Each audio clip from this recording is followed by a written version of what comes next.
मेरे आध्यात्मिक एवं परमार्थिक जीवन के प्रबल प्रेरणा स्रोत सद्गुरु श्री देव जी के चरणों में शत शत नमन। सज्जनों एवं देवियों, सद्गुरु कबीर साहब की अत्यंत मार्मिक और प्रसिद्ध एक साखी है।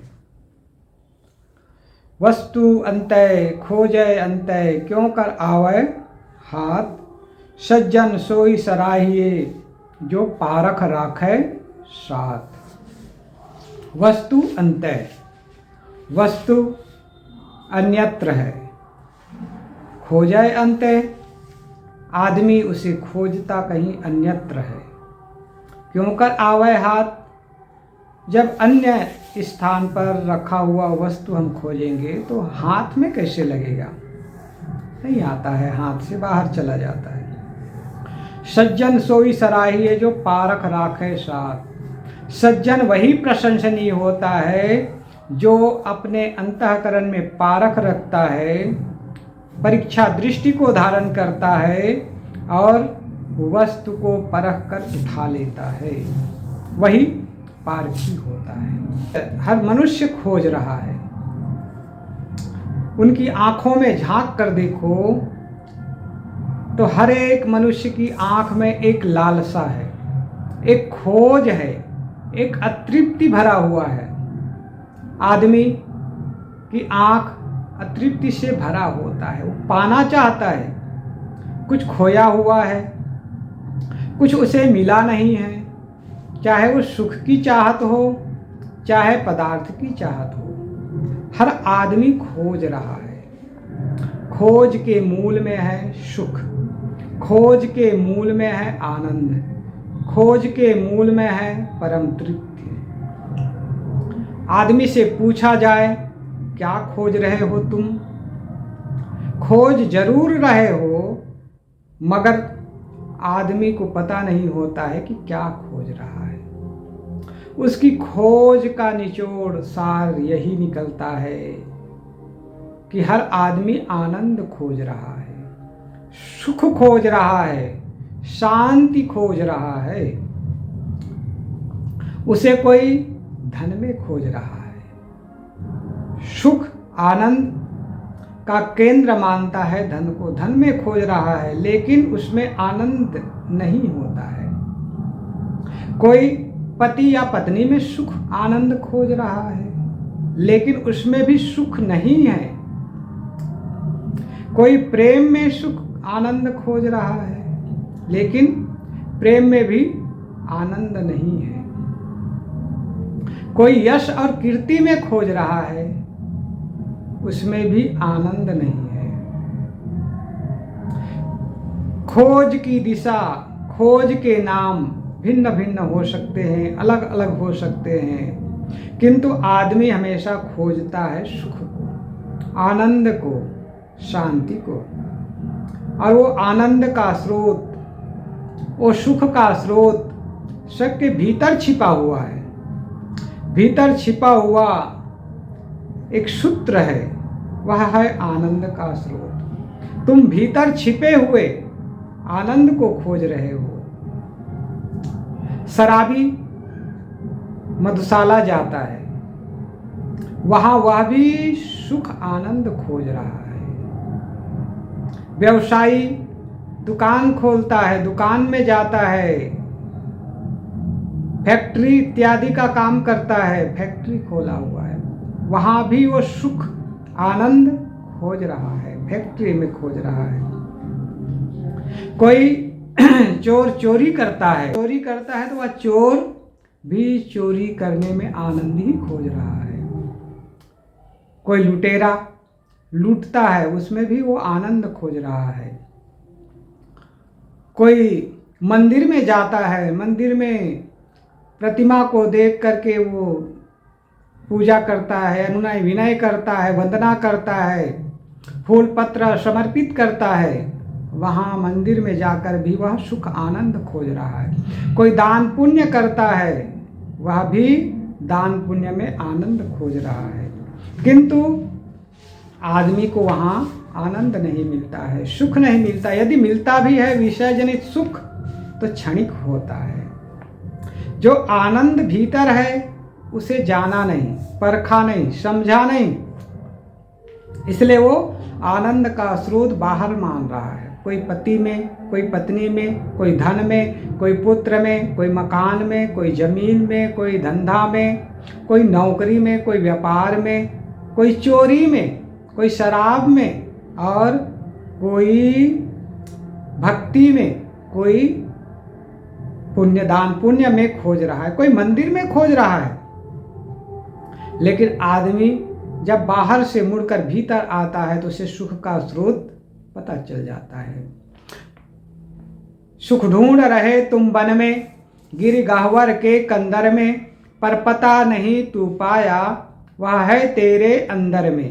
तेरे ही अंतस्थल में सुख सागर लहराता है, पर तू विपन्न होकर के दर दर ठोकर खाता है। घर में, वन में, मंदिर में, सेठों के गोदामों में, नृप के कोषागारों में, नभ के तारों तारों में, पूरब में व पश्चिम में, ठाकुर मंदिर द्वारों में सुख शांति नहीं पाओगे। जब मन विषयों से मुड़कर अपने में आ जाएगा, सब चंचलता को तजकर स्थिरता को पाएगा। तब सुख का स्रोत खुलेगा जो है अनंत अपने में, फिर उसको पाकर नहीं होगा दुख सपने में। तो आदमी सुख तो ढूंढता है, सुख तो खोजता है। कहाँ खोजता है? कोई मंदिर में खोजता है, कोई मस्जिद में खोजता है, कोई गुरुद्वारे में खोजता है, कोई चर्च में खोजता है, कोई पहाड़ों में खोजता है, कोई मंदिरों में खोजता है, कोई वैष्णव देवी में खोज रहा है, कोई बद्रीनाथ में खोज रहा है, कोई केदारनाथ में खोज रहा है, कोई काशी में खोज रहा है, कोई मथुरा में खोज रहा है, कोई द्वारका में खोज रहा है, कोई अयोध्या में खोज रहा है, कोई गया में खोज रहा है, तो कोई बनारस में खोज रहा है, लेकिन मिलता नहीं है। सुख ढूंढ रहे तुम वन में, गिरी गह्वर के कंदर में, पता नहीं तू पाया वह है तेरे अंदर में। वह सुख का स्रोत तुम्हारे भीतर है। जब मन विषयों से मुड़कर अपने में आ जाएगा, तब सुख का स्रोत खुलेगा जो है अनंत अपने में। उसको पाकर नहीं होगा दुख सपने में, फिर सपने में दुख नहीं होगा। बाहर से सुख पाना चाहते हैं, पदार्थों से, प्राणियों से, धन से, संपत्ति से, यश से, कीर्ति से। नेता भी सुख ढूंढता है पद में, सम्मान में, तो वो भी क्षणिक होता है। बाहर से मिलने वाला सुख क्षणिक होता है, बाहर से मिलने वाला आनंद क्षणिक होता है, बाहर से मिलने वाली शांति क्षणिक होती है। आत्मजनित सुख, भीतर से मिलने वाला सुख, मन के स्थिर होने से मिलने वाला सुख। जब आदमी चित्त को एकाग्र कर ध्यान में बैठता है और मन को एकाग्र करने के पश्चात जो अनंत शांति का अनुभव मिलता है वो चिरस्थायी होता है। उसके सुख के बराबर मिलने वाला विषय जनित सुख क्षणिक होता है सुख निज स्थिरता केरा, भूल के मानत विषयन हेरा। आदमी विषय जनित सुख में भूल जाता है, किंतु वो क्षणिक होता है। लगता है विषयों से मिल रहा है, पदार्थों से मिल रहा है, प्राणियों से मिल रहा है, किंतु वो सुख चित्त की स्थिरता का सुख होता है। चित्त के स्थिर होने में ही सुख मिलता है। किंतु आदमी भीतर के वस्तु को समझ नहीं पाता है। भीतर वस्तु है, पदार्थ है, सुख का स्रोत है, किंतु उसे बाहर खोजता है, मंदिर में खोजता है, मूर्तियों में खोजता है, पदार्थों में खोजता है, ढूंढता है, किंतु उसे मिलता नहीं। सज्जन सोई सराय, वही सज्जन प्रशंसनीय होता है जो पारख परीक्षा करके भीतर समझ लेता है कि सुख का स्रोत मेरे भीतर है, उसे समझ लेता है। आदमी भीतर के सुख को नहीं समझ पाता है, जान पाता है, इसीलिए उसके मन में पाने की तृष्णा बनी रहती है। हर मनुष्य की आंख में तृष्णा है। क्यों? क्योंकि वो पदार्थ को प्राप्त नहीं कर पाया है, इसलिए तृष्णा बनी हुई है। जैसे एक कोई भिखारी हो, भिखारी आदमी या फिर अर्धविक्षिप्त आदमी हो, अर्धविक्षिप्त आदमी कुछ मिल गया तो खा लेता है, कचरा में पड़ा हुआ कुछ मिल गया जूठा बासी उसे खा लेता है, या फिर कुछ नहीं मिलता है तो पेड़ पत्तियों को खा लेता है, पत्तियों को खा लेता है, कचरे में लिपटे हुए पन्नियों को खा लेता है, कागज को खा लेता है, कोई कुछ खा करके फेंका हुआ रेपर है कागज है उसे खा लेता है। क्यों? क्योंकि उसे भोजन नहीं मिल रहा है। क्या सड़ा हुआ, गला हुआ, बासी या कचरा से भरा हुआ कोई अन्न के दाने, सड़े हुए अन्न या फिर पेड़ की पत्तियां भोजन नहीं होता है किसी व्यक्ति का, वो दूषित होता है, रोगकर होता है। फिर भी अर्धविक्षिप्त आदमी खा लेता है। क्यों खाता है? क्योंकि वो अतृप्त होता है। अतृप्त होने के कारण से जो उसका आहार नहीं है उसका भी आहरण करता है, ग्रहण करता है भोजन समझ करके। खाता तो है लेकिन उसे तृप्ति का बोध नहीं होता है, अतृप्ति बनी रहती है, तृष्णा बनी रहती है, तृषा बनी रहती है, भूख बनी रह जाती है। ठीक वैसे ही संसार के लोग भीतर के चाह को, भीतर की तृष्णा को किससे शांत करना चाहते हैं? धन खा करके, धन से, प्राणी से, पदार्थ से, सम्मान से, पद से, प्रतिष्ठा से। पद मिल गया तो तृप्ति मिल जाएगी, धन मिल गया तो तृप्ति मिल जाएगी, बड़ा मकान हो गया तो तृप्ति मिल जाएगी, बड़ी दुकान हो गई तो तृप्ति मिल जाएगी, बड़ी फैक्ट्री हो गई तो तृप्ति मिल जाएगी, एमएलए हो गया तो तृप्ति मिल जाएगी, सांसद हो गए तो तृप्ति मिल जाएगी, मंत्री हो गए तो तृप्ति मिल जाएगी, प्रधानमंत्री हो गए तो तृप्ति मिल जाएगी। तृप्ति उसमें नहीं है, आदमी उसमें ढूंढता है, तृप्ति का बोध समझ लेता है, पदार्थ को, पद को, प्राणी को, धन को। धन में सुख नहीं है। यदि धन में सुख होता तो अडानी और अंबानी आज सुखी हो गए होते, परम सुखी हो गए होते। धन की उसके पास कमी नहीं है। यदि सुख होता तो प्रधानमंत्री सुखी हो जाते, राष्ट्रपति सुखी हो जाते। पद में भी सुख नहीं है, धन में भी सुख नहीं है, पदार्थ में भी सुख नहीं है। सुख किसमें है? सुख का स्रोत सबके भीतर है। आदमी सुख के स्रोत को नहीं समझता है तो आज भी भिखारी बना हुआ है। अडानी और अंबानी आज भी भिखारी। उनसे कहा जाए कितना करोड़ आपको दें तो आपका काम बन जाए, आप सब जानते ही हैं।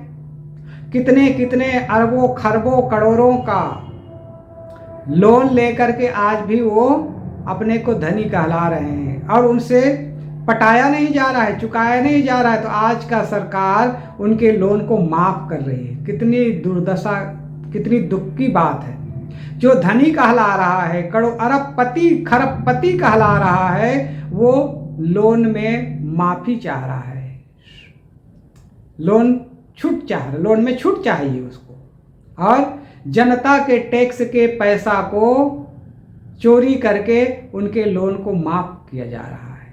ये और भी गलत कर्म है। जनता के टैक्स के पैसा को हड़प करके, गबन करके धनियों, अरबपतियों, खरबपतियों का लोन माफ किया जा रहा है, जिसके पास धन की कमी नहीं। तो कहने का अर्थ है धन से तृष्णा नहीं मिटती है, किंतु तृप्ति आती है मन की शांति से, सुख से।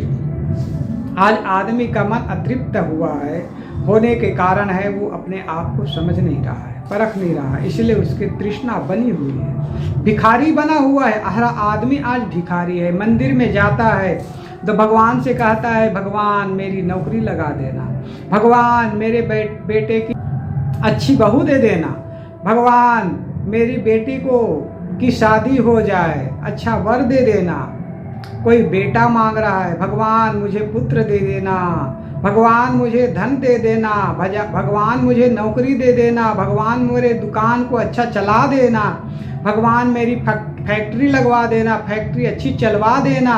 एक फैक्ट्री है तो 2 फैक्ट्री लगवा देना, एक दुकान है तो 2 दुकान लगवा देना, एक बेटा है तो 2 बेटा कर देना। आदमी मंदिर में जा कर के भगवान को भी नहीं चाहता है। क्या चाह रहा है? वहाँ जा कर के भी धन चाह रहा है, पुत्र चाह रहा है, परिवार चाह रहा है, दामाद चाह रहा है, बहू चाह रहा है, दुकान चाह रहा है, फैक्ट्री मांग रहा है, भगवान से भी मांग रहा है। तो क्या मांग रहा है? धन, जमीन, फैक्ट्री, दुकान, मकान, पुत्र, परिवार मांग रहा है। भगवान को यदि चाहता तो मांगता कि भगवान आप मुझे दर्शन दे दो, आप मेरे साक्षात दर्शन दे दो, मैं आपको चाहता हूँ, आपको मांग रहा हूँ। कोई मंदिर में जाकर के भगवान को भी नहीं मांगता है, भगवान को भी नहीं चाहता है। बड़ी दुख की बात है। लोग कहते हैं कि हम भगवान को मानते हैं, भगवान को चाहते हैं, भगवान की आराधना करते हैं, भगवान को पूजते हैं, तो वहाँ मंदिर में जाकर के भी भगवान से भगवान को नहीं मांग रहा है, भगवान के दर्शन के लिए ललायत नहीं है, लालसा नहीं है। वहाँ भी मांग, भिखारी बना है आज आदमी, हर आदमी भिखारी है। क्यों? तृष्णा इतनी बढ़ गई है। क्यों? तृष्णा का मूल कारण है वो अपनी वस्तु को नहीं समझ रहा है जो भीतर है, इसलिए उसकी तृष्णा बनी हुई। कहानी कहा जाता है, एक संत के पास दो भक्त आए। संत ने दोनों को एक एक बोरियां दिया और उन दोनों को कहा गया कि यहाँ से 20 किलोमीटर दूर अमुक भक्त के यहाँ तुमको जाना है। दोनों को जाना है।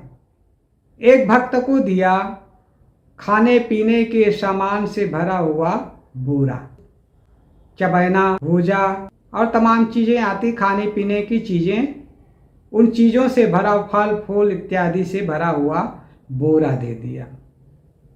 और दूसरे भक्त को दिया खाली बोरा। दोनों को बोरा दिया, एक में खाने पीने का सामान भर करके दिया, बोरा भरा हुआ था, और उसे कहा पैदल चलना है, तुम्हें जाना है 20 किलोमीटर दूर।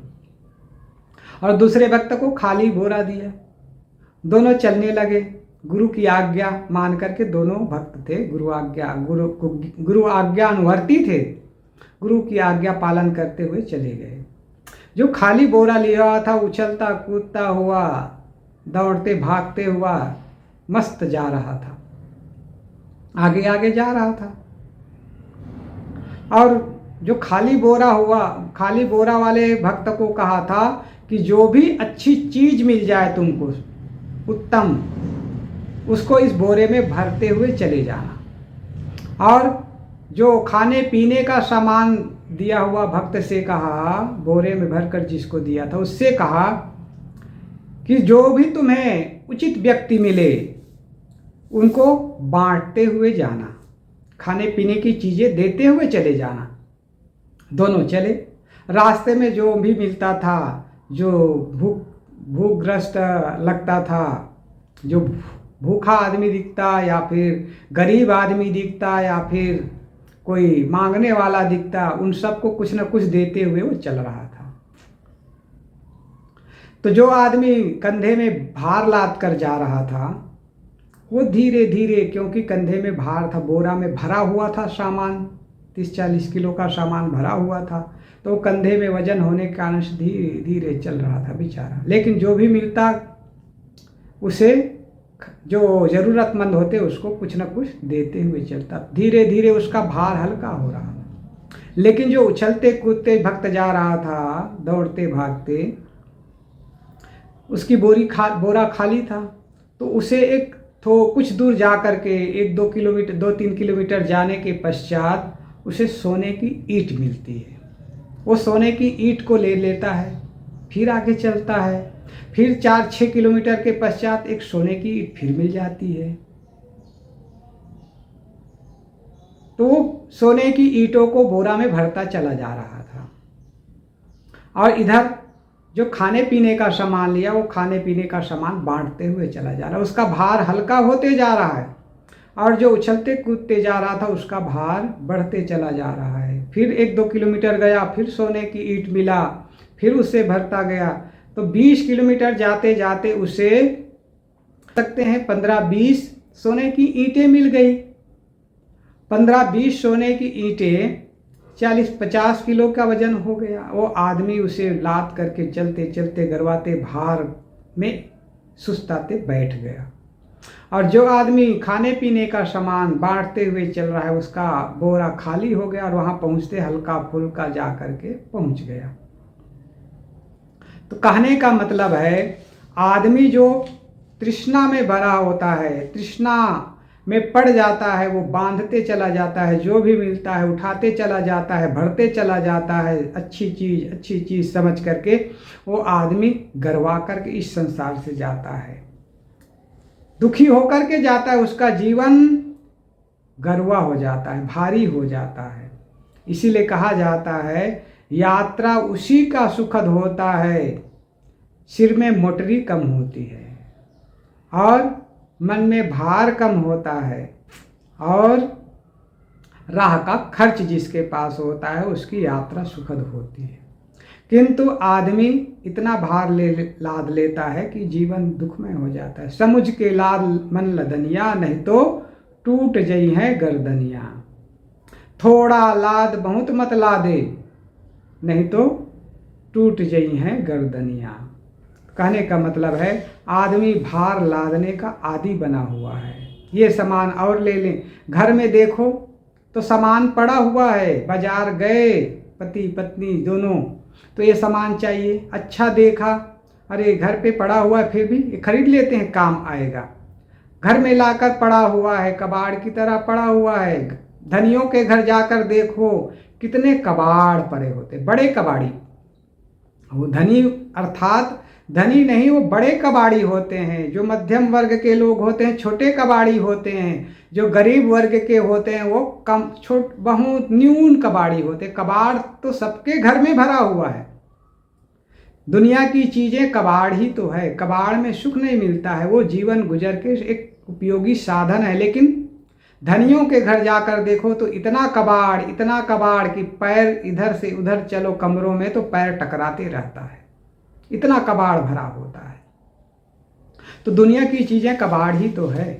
तो कहने का अर्थ है कि जो आदमी बांटते हुए चला, जो भक्त बांटते हुए चला, वो अंतिम में सुखपूर्वक पहुंचा, अपने गंतव्य में सुखपूर्वक पहुंचा। और जो भरते हुए गया, सोने की ईंटें लादते हुए चला गया, वो अंतिम में गरवा कर दुखी होकर के संसार से गया। अर्थात आदमी को जीवन मिला हुआ था निर्भरार, और जो व्यक्ति जो उपार्जित करता था उसमें बांटते हुए चला, लोगों को खिलाते हुए चला, अपने जीवन गुजर की कम चीज़ों में उपयोग करके जीवन गुजर करके बांट करके जिया, वो सुखमय जिया। और जो भरते गया, लादते गया, ये भी मेरा, ये भी मेरा, ये भी मेरा, इतना मेरा, इतना मेरा करते चला गया, उसका जीवन कंटकाकीर्ण हो जाता है। ध्यान दो, 60 के उम्र के बाद आपको यह कोई नहीं पूछेगा कि आपका बैंक बैलेंस कितना है। 70, 60, 65, 70 की उम्र के पश्चात कोई नहीं पूछने वाला है कि आपका बैंक बैलेंस कितना है, आपके पास कितनी गाड़ियां हैं, आपका किस पद पे थे, ये नहीं पूछने वाला है। 60, 70 की उम्र के पश्चात कोई भी मिलने वाला है होगा, यही पूछेगा आपका स्वास्थ्य कैसा है और आपके बच्चे क्या करते हैं और आपकी सेवा होती है कि नहीं, यही पूछेंगे। 60, 70 की उम्र के पश्चात आदमी को ये नहीं पूछ सकता कि तुम्हारा बैंक बैलेंस कितना है, तुम्हारी आमदनी कितनी है, तुम्हारे पास गाड़ियाँ कितनी हैं, ये सब छूट जाता है। तो आदमी को चाहिए अंतिम के समय के लिए वो अपने जीवन को सुखमय बनाने के लिए अपने मन और इंद्रियों को स्वस्थ करे और अपनी वस्तु को समझे। वस्तु भीतर है, वस्तु का बोध न होने के कारण से मन में तृष्णा बनती है। क्यों? क्योंकि पाने की लालसा, खोज मन में बनी हुई है, और खोज के कारण से आदमी हमेशा दुखी बना हुआ है, अतृप्त बना हुआ है। कहा जाता है आदमी की मांग, आदमी सिर पे मांग बनाता है, बालों में मांग लगाता है। पुरुष है तो एक साइड में मांग निकालता है, महिलाएं हैं तो बीच में मांग निकालती हैं। आज देखा जाता है पुरुषों और महिलाओं में मांग तो, सिर पे मांग तो घट रही है, किंतु मन की मांग बढ़ती चली जा रही है।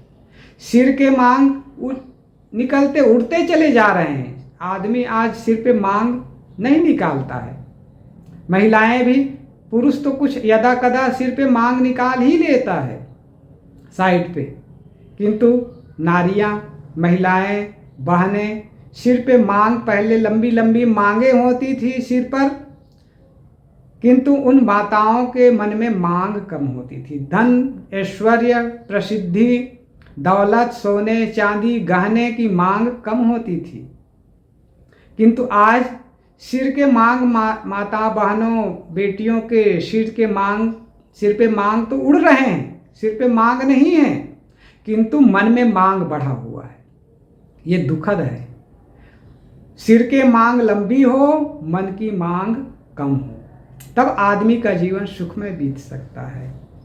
तो कहने का मतलब है, आदमी को अपने तत्व का बोध न होने के कारण से वो दुखी है। मैं कौन हूँ इसी का बोध नहीं है, वही मेरा वस्तु है, मैं ही मेरा वस्तु है, वो है शुद्ध चेतन आत्मा। मैं कौन हूँ? शुद्ध चेतन आत्मा हूँ। मेरा क्या है? संसार में मेरा एक कण भी नहीं है। जिसे मैं मेरा मानता हूँ वो मेरा नहीं है, प्राणी और पदार्थ है। और मेरा संबंध किससे है? संसार के किसी प्राणी और पदार्थ से मेरा संबंध नहीं है। वो संबंध क्षणिक है, वो संबंध औपाधिक है, वो सारा संबंध केवल व्यवहारिक है। व्यवहार के अलावा कुछ भी नहीं है मेरा संबंध। और जीवन क्यों मिला हुआ है? जीवन मिला हुआ है बंधन को काटने के लिए। तो आदमी आज अपने वस्तु को नहीं समझ रहा है, वस्तु को नहीं पा रहा है, इसलिए आज दुखी है, अतृप्त है और परेशान है। जिस दिन आदमी को पता चल जाएगा कि मेरा वस्तु मेरे भीतर है। कहा जाता है, एक संत के पास एक भक्त पहुंचा। ज्ञानी थे संत, ज्ञानी, बड़े उच्च ज्ञानी थे। उसके पास एक भक्त पहुंचा शिष्य के रूप में रहने के लिए। तो उसने एक पत्थर दिया और कहा, इस पत्थर को ले जाओ और इसका दाम पता लगा कर आना। बेचना नहीं इस पत्थर को, केवल दाम पता लगाना। उसे कहा, सबसे पहले सब्जी वाले के पास जाना, उसके पश्चात कपड़े की दुकान पे चले जाना, उसके पश्चात लोहे लक्कड़ की दुकान पे चले जाना, उसके पश्चात सोने चांदी की दुकान पे चले जाना, उसके पश्चात हीरे जवाहरात की दुकान पे चले जाना। गुरु के आज्ञानुसार वो गया, पत्थर को लेकर के जहाँ साग भाजी बेच रहे लोग वहाँ पहुँचे। हीरा परा बाजार में रहा छार लपटाए, केते ही मूरख पचमुए कोई पारखी लिया उठाए। तो भक्त पहुंचा, गुरु के निर्देशानुसार सब्जी भाजी की दुकान पे गया और पत्थर को दिखाते हुए कहता है, भाई साहब इस पत्थर के आप क्या देंगे, क्या दाम लगाएंगे, क्या सामान देंगे? वो कहता है, अरे पत्थर तो बहुत सुंदर दिख रहा है, चमकीला दिख रहा है, तो पत्थर दे दो, इसको सामान तौलने के लिए रख लूँगा या फिर रख लूँगा, बच्चे खेलेंगे। इसका मैं 1 किलो आलू दूंगा। सब्जी वाले ने कहा, इसका मैं 1 किलो आलू दे दूंगा, अर्थात 25-30 रुपये का सामान दे दूंगा। उसने कहा, मुझे बेचना नहीं है, मैंने इसका कीमत जानना चाहा था, आप कितना कीमत देना चाहते हैं? उसने कहा, वहाँ से चल दिया। सब्जी वाले के पास 25 रुपये 30 रुपये का कीमत लगा। चला गया कपड़े वाले की दुकान में, उनसे कहा, मेरे पास एक पत्थर है, इस पत्थर को मैं बेचना चाहता हूँ भाई साहब, आप इसकी कितनी कीमत देंगे? उसने कहा, पत्थर बहुत सुंदर दिख रहा है, इसका हम 150 दे देंगे।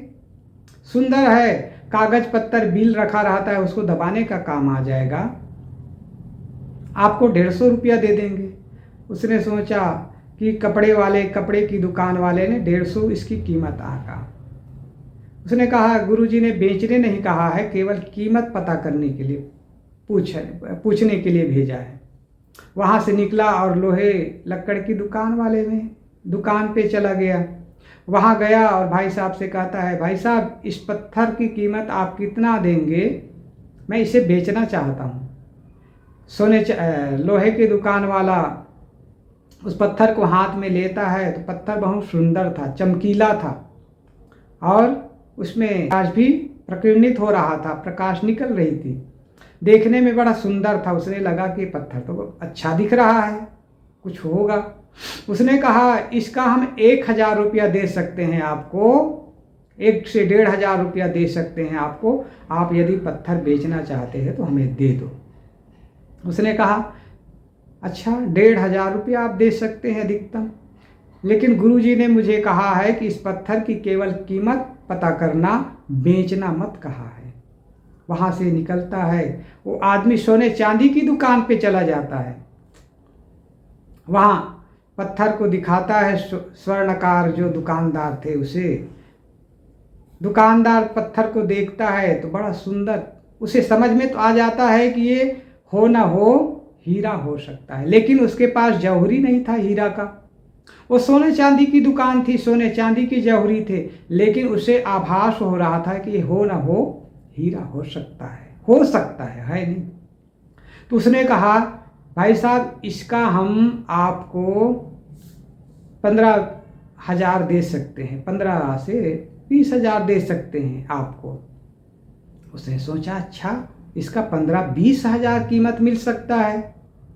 उसने कहा मुझे इसे बेचना नहीं, इसकी कीमत पता करना था। मेरे गुरुजी ने इस पत्थर को दे करके मुझे भेजा है कि इसकी कितनी कीमत हो सकती है, ये पता करने के लिए भेजा हुआ है।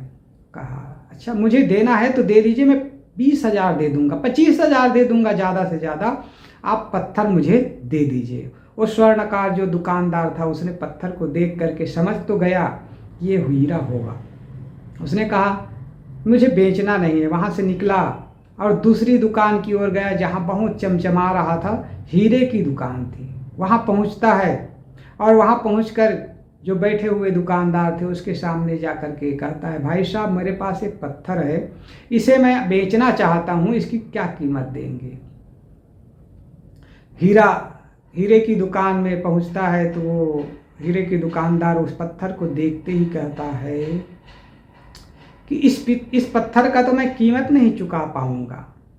पूरे भारत के जो जितने भी संपत्ति है, सोना चांदी हीरा जवाहरात, सबको एक पलड़े में रख दें और आपके इस पत्थर को रख दें तो इसकी कीमत आंका नहीं जा सकता है। इतना एक कायनात कोहिनूर हीरा है, सबसे बड़ा कोहिनूर हीरा है, आपके एक पाव के बराबर ये कोहिनूर हीरा आपके पास है। ये पत्थर नहीं है, इसकी कीमत असंख्यों में है। पूरा विश्व का संपत्ति इस एक तराजू में तौल दें और एक तरफ ही पत्थर, इतनी कीमती है आपका पत्थर।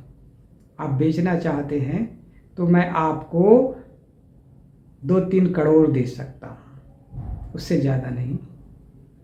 तो उसने कहा अच्छा इसकी कीमत इतनी है लेकिन आप 2-3 करोड़ देंगे। उसने कहा मेरे को गुरुजी ने कहा इसे बेचना नहीं, इसकी कीमत पता करना। तो कीमत ये समझ लो पूरे विश्व की संपत्ति इसके तुलना में कम है। वो लौट आया गुरुजी के पास और बताता है कि सब्जी वाले ने कहा 25 रुपया दूंगा, कपड़े वाले ने कहा 150 रुपया दूंगा, लोहे लक्कड़ की दुकान वाले ने कहा 1,500 दूंगा, और सोने चांदी की दुकान वाला 20-25 हज़ार दूंगा बोला, और हीरे की दुकान वाला ने 3-4 करोड़ दूंगा। लेकिन इसकी कीमत इतनी है कि पूरे देश की संपत्ति इसके तुलना में नहीं तुल सकता है। तो हम सब के पास वो हीरा है, हीरा सोई सराहिए सहे घनन की चोट, कपट कुरंगी मानवा परखत निकरा कोट। हरि हीरा जन जौहरी सबन पसारी हाट, जब आवे जन जौहरी तब हीरो की साठ। हम सब के भीतर एक कोहिनूर हीरा बैठा हुआ है, छिपा हुआ है। उस हीरा की परख न होने के कारण से आज आदमी दुखी है, परेशान है। उसी के लिए कबीर साहब कह रहे हैं वस्तु अंतय खोजय अंतय क्यों कर आवे हाथ। वस्तु तुम्हारे भीतर है, हीरा तुम्हारे भीतर है, संपत्ति तुम्हारे भीतर है, तू उसे बाहर खोज रहा है, प्राणियों में खोज रहा है, पदार्थों में खोज रहा है, पुत्र में खोज रहा है, दुकान में खोज रहा है, फैक्ट्री में खोज रहा है, पत्नी में खोज रहा है, पति में खोज रहा है, संपत्ति में खोज रहा है, पद प्रतिष्ठा में खोज रहा है, नौकरी में खोज रहा है, प्रधानमंत्री पद में खोज रहा है, मंत्री पद में खोज रहा है, राष्ट्रपति पद में खोज रहा है। लेकिन वो बाहर मिलने वाला नहीं है, वो वस्तु तुम्हारे भीतर है। उसके मिलने के पश्चात सारा पद, प्रतिष्ठा, धन, ऐश्वर्य, नौकरी, जायदाद तुच्छ लगते हैं। क्यों कर आवे हाथ? जब तुम बाहर खोजोगे तो वो हाथ लगने वाला नहीं। सज्जन सोई सराहिए जो पारख राखे साथ। सज्जन वही प्रशंसनीय है जो पारख रखता है और अपने भीतर के वस्तु को परख करके ग्रहण कर लेता है, माला माल हो जाता है, शांति का सागर हो जाता है, सुख का सागर हो जाता है। वो वस्तु तुम्हारे भीतर है, हमारे भीतर है, बस दृष्टि घुमाने की देरी है। जैसे समुद्र के किनारे कोई आदमी गया हो और समुद्र के तरफ पीठ करके खड़ा हुआ हो, तो क्या समुद्र का एक बूंद पानी उसे नजर आएगा? उसके सामने थल ही थल दिखाई देता है। और आदमी थोड़ा सा घूम जाता है। कितना घूम जाता है? 180 डिग्री घूम जाता है।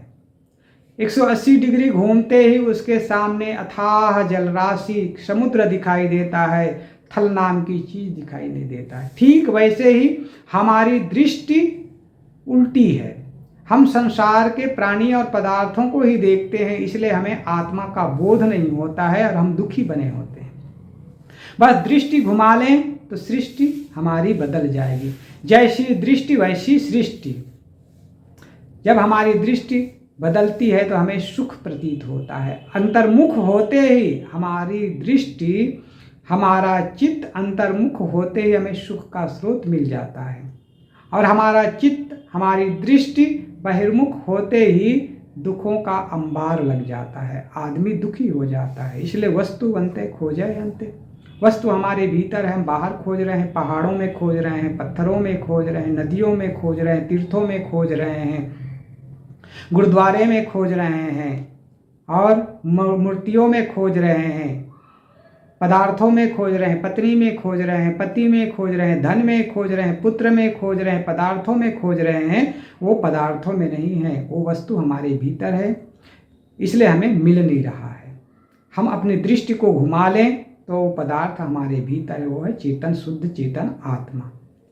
सज्जन, जो वही सज्जन प्रशंसनीय है जो चित्त को लौटा करके अंतर्मुख कर लेता है, आत्मा को देख लेता है, परख लेता है, मिल जाता है, उसके जीवन सुख से भर जाता है, वो सुखपूर्ण जीवन जीता है, शांति से उसका जीवन लबरेज हो जाता है, शांति का सागर हो जाता है।